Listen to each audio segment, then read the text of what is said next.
Pellevoisin, l'histoire des apparitions.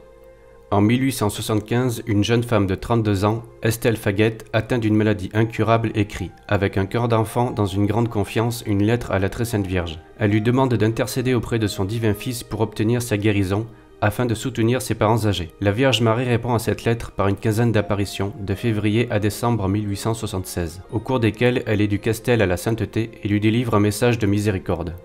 Le 19 février 1876, Estelle est entièrement guérie. Dès 1877, l'archevêque de Bourges autorise le culte public à Notre-Dame de Pellevoisin et la chambre d'Estelle est transformée en chapelle.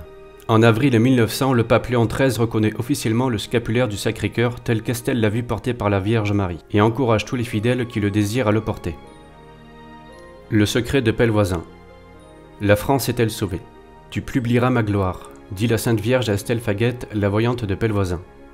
Dans son livre intitulé La Vierge Marie dans l'histoire de France, le marquis de la Franquerie considère qu'Estelle est l'image de la France. Il ne se trompe pas, la France publiera bien la gloire de la très sainte Vierge Marie, vainqueur du démon, des forces du mal et de l'hérésie. Elle publiera cette gloire car elle en a gagné le mérite. Elle a gagné sa guérison et mérité par ses martyrs le privilège de publier la gloire de celle qui est sa reine et sa mère de prédilection. Voilà le secret de Pellevoisin, voilà pourquoi il est lié au 8 décembre. Si la France est sauvée, le monde est sauvé, car la France figure le peuple de Dieu. Celui resté fidèle, de même qu'elle est appelée Nouvelle Judée, car elle figure le lieu où se trouve le peuple de Dieu. Le Seigneur nous a toujours donné des repères matériels pour figurer des notions et même des dimensions spirituelles. Dans l'Ancien Testament, l'Arche d'Alliance était le signe matériel de l'alliance que Dieu avait consentie avec son peuple. À partir de Jésus-Christ, la Sainte Vierge est le signe matériel de la Nouvelle Alliance, donc la Nouvelle Arche. Il en va de même pour le peuple de Dieu. Avant Jésus, il était figuré par un peuple, les Hébreux, et un territoire, la Palestine. Après Jésus, le salut ayant été étendu à toute la terre, le peuple de Dieu devient une entité à la fois spirituelle, ceux qui ont la foi, c'est-à-dire ceux qui croient en la divinité de Jésus-Christ, et universelle, d'où la création de son Église pour les rassembler.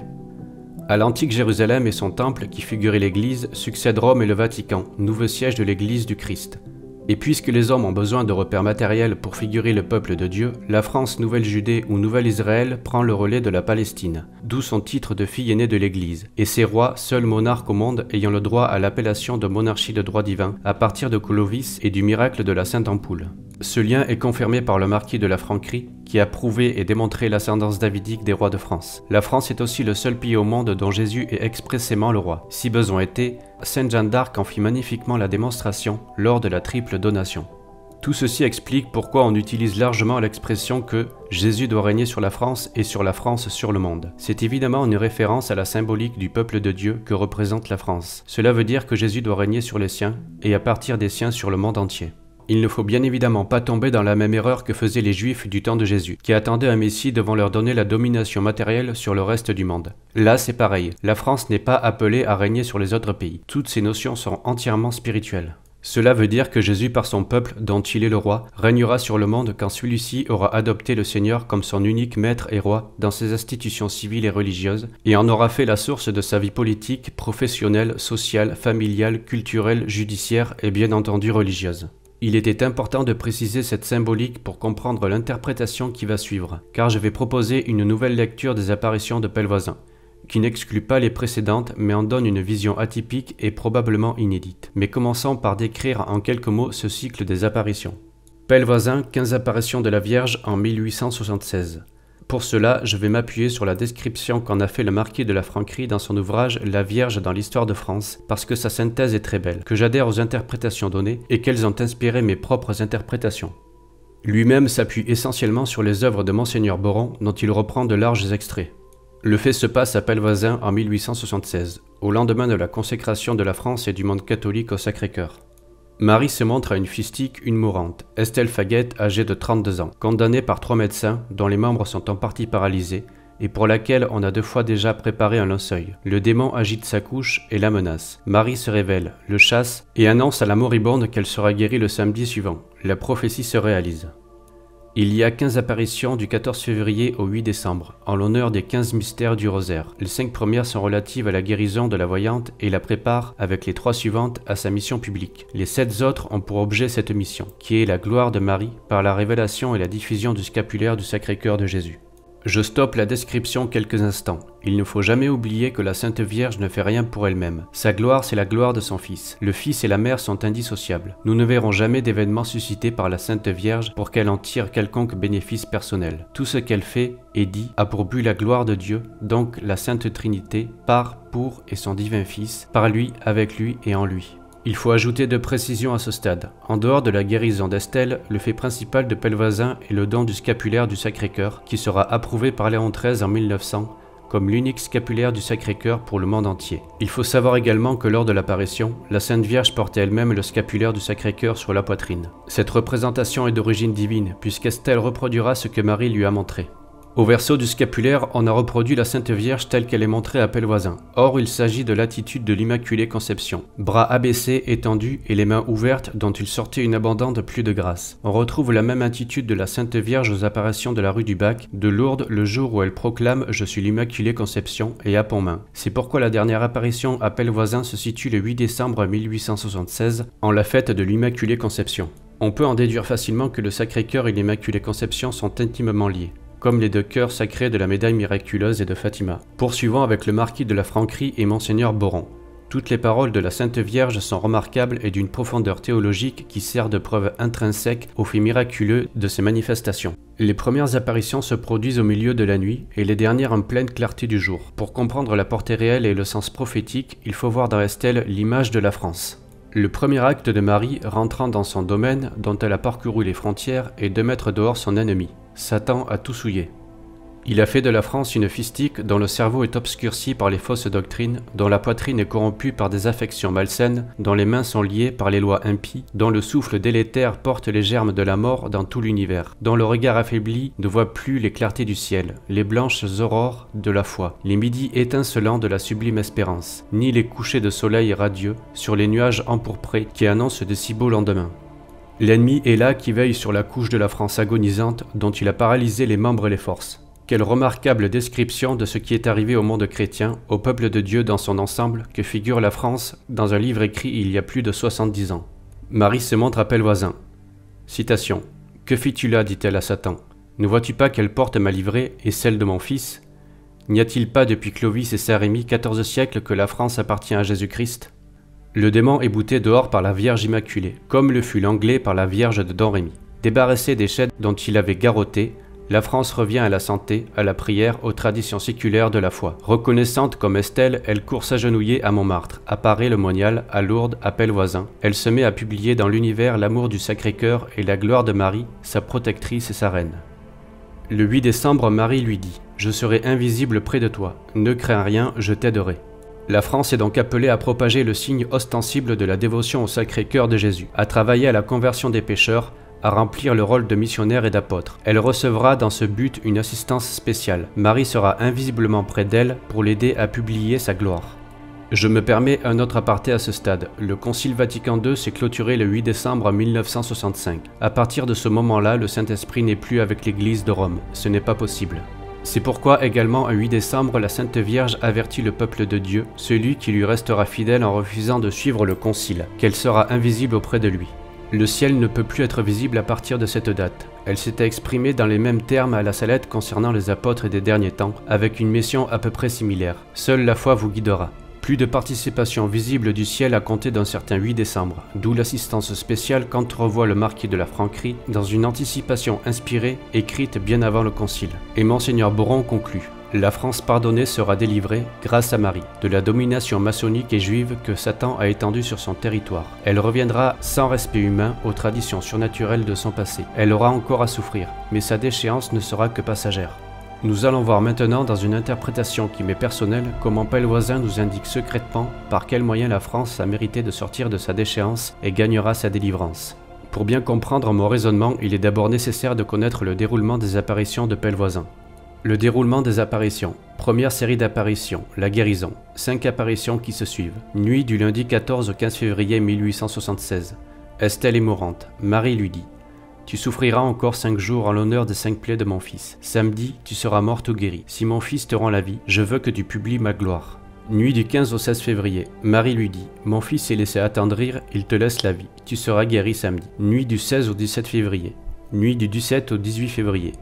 Nuit du 18 au 19 février, la 5e nuit. Le message suivant, écrit sur une plaque comme un ex-voto. Même type de délivrance du message qu'à Pontmain. Apparaît. J'ai invoqué Marie au plus fort de ma misère. Elle m'a obtenu de son fils ma guérison entière. À minuit et demi, Estelle est guérie, excepté de son bras droit. Celui-ci guérit après qu'elle ait reçu la Sainte Communion vers 9 h du matin.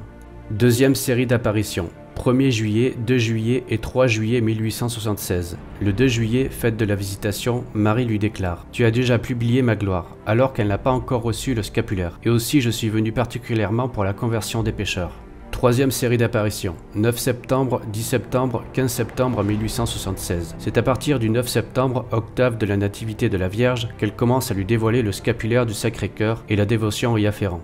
Le 15 septembre, Marie lui confie « Dans l'église, il n'y a pas ce calme que je désire. » Elle soupira et remua la tête en disant « Il y a quelque chose. » Quatrième série d'apparitions. 1er novembre, 5 novembre et 11 novembre 1876. Le 1er et 11 novembre, elle montre à nouveau à Estelle le scapulaire du 9 septembre. Pour mémoire, le dernier dogme de l'église catholique, celui de l'Assomption, par le pape Pie XII le 1er novembre 1950. 15e et dernière apparition, 8 décembre 1876. En la fête de l'Immaculée Conception, seule apparition esselée, outre les paroles déjà citées, la Sainte Vierge lui dit « Je recommande le calme non seulement pour toi, mais encore pour l'Église et pour la France. Et je t'ai choisi pour publier ma gloire et répandre cette dévotion. » Le secret de Pellevoisin. La France a gagné sa délivrance par son martyr.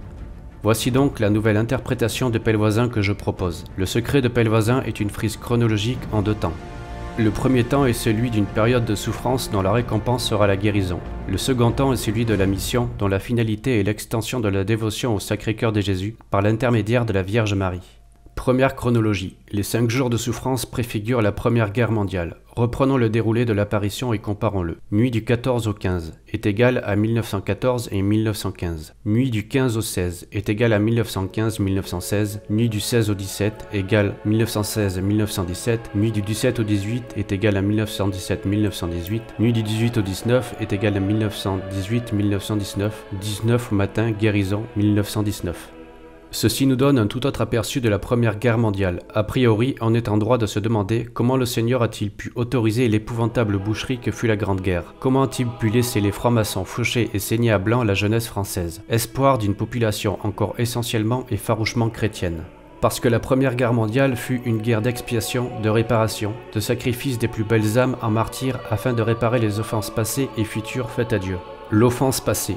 Celle de la Révolution, de l'assassinat du roi et du refus de Dieu au plus haut niveau, des faux monarques et vrais suppôts de Satan que furent les Napoléons, celle de la République maçonnique, laïque et athée, celle des révolutionnaires communistes, dignes héritiers des sans-culottes réclamant le sang des justes jusque dans l'hymne national. L'offense future, le renoncement du peuple de Dieu à sa mission salvatrice, son abaissement à embrasser Babylone et ses séductions jusqu'à s'y fondre et à en adopter les principes fondateurs, les droits de l'homme, son basculement dans l'apostasie à cause et par le concile et ses conséquences, son empressement à communier avec les autres dans la divinisation de l'homme dans sa dimension matérielle, mettant lui aussi ses espoirs et sa foi dans les nouvelles idoles que sont la science, le progrès technique, l'argent et la satisfaction des plaisirs de la chair. Oui, nos glorieux enfants sur le champ de bataille de la Marne, de Verdun, du chemin des Dames furent les martyrs expiatoires des crimes de la France, et par extension du peuple de Dieu, commis et à commettre afin de nous obtenir par le sang versé les mérites de sortir de la fange un siècle plus tard, les mérites de la délivrance promise par Dieu. Ceci explique l'intervention miraculeuse de la Sainte Vierge à la bataille de la Marne en 1914, la demande du Christ via Claire Ferchaud de placer le Sacré-Cœur sur notre drapeau ou la consécration des armées alliées au Sacré-Cœur par le maréchal Foch le 9 juillet 1918. Quel est le dénominateur commun de toutes ces interventions divines à la Grande Guerre? Le Sacré-Cœur, comme à Pellevoisin. Mais la France ne pouvait publier la gloire de la Sainte Vierge qu'une fois guérie, donc en 1919. Comment la publie-t-elle? De la façon la plus admirable qui soit, par la consécration de la basilique du Sacré-Cœur le 16 octobre 1919. Tout est accompli. Les mérites de nos martyrs de la Grande Guerre auront permis au ciel de prendre sa revanche sur le démon et ses symboles, car le 16 octobre 1793, les révolutionnaires guillotinaient la reine Marie-Antoinette, et parallèlement saccageaient et profanaient les tombes de nos rois à Saint-Denis. L'affront du 16 octobre 1793 est lavé dans le sang et la France a gagné sa future restauration grâce au sacrifice de ses enfants en 14-18. Mais il s'agit là d'une anticipation, car il y a un pont à passer, le fameux pont de 100 ans annoncé à Léon XIII et qui peut aussi se calculer à partir de 1914 et de la mort du grand Saint Pie X, ou de 1917 et de l'apparition de Fatima. Nous devons retenir seulement que les morts de 14-18 ne le furent pas en vain, que ce sang versé est le sang glorieux d'innombrables martyrs qui nous obtiendra la délivrance 100 ans après, en 2018. Notons aussi que le démon réitérera ses provocations le 16 octobre 1978 par l'élection de l'antipape Jean-Paul II. Belle préfiguration de l'antéchrist puisqu'il sera blessé à mort et s'en remettra, imitant la bête de l'Apocalypse 13.3, et surtout parce qu'il mettra en place la nouvelle religion de l'homme, à partir des fondations posées par ses prédécesseurs, concile, liberté religieuse, nouvelle messe, nouveau rite d'ordination, nouvel enseignement dans les séminaires. Pour prouver le lien entre Pellevoisin et la consécration de la basilique de Montmartre, l'historique de cette date dernière fait apparaître comme date de départ le 8 décembre. Or, le 8 décembre est la 15e et dernière apparition de Pellevoisin. Dans une lettre adressée au curé de son évêché nantais le 4 septembre 1870, jour de la déclaration de la Troisième République, Monseigneur Félix Fournier attribue la défaite de la France dans la guerre franco-prussienne de 1870 à une punition divine, après un siècle de déchéance morale depuis la Révolution de 1789. Cette lettre sera à l'origine du vœu national qui lui-même sera à l'origine de la basilique du Sacré-Cœur. Ce vœu est exprimé par Alexandre le Gentil une première fois le 8 décembre 1870, puis imprimé le 29 janvier 1871, au lendemain de l'armistice.